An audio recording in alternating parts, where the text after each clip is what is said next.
दिनांक 18 मे रोजी रात्री 8:30च्या दरम्यान आरोपी वसीम खान व लिमदाद खान व फखरुद्दीन उर्फ खिल्ली मनुद्दीन कुरेशी हे मुंबई येथून मोठ्या प्रमाणात MD नावाचा अंमली पदार्थ विक्री करण्यासाठी नागपूरला येणार असल्याची गोपनीय माहिती मिळाली।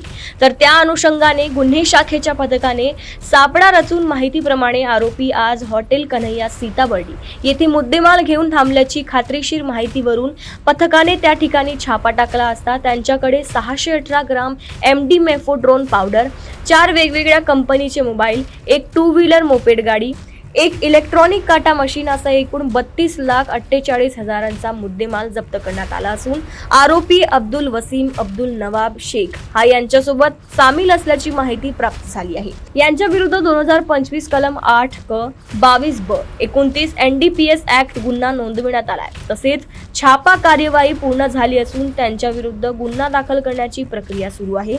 यातील आरोपी यांनी माल कुठून आणला तसेच हा माल नागपूरमध्ये कोणाला विक्री करण्यासाठी आणला होता याबाबत अधिक तपास सुरू आहे।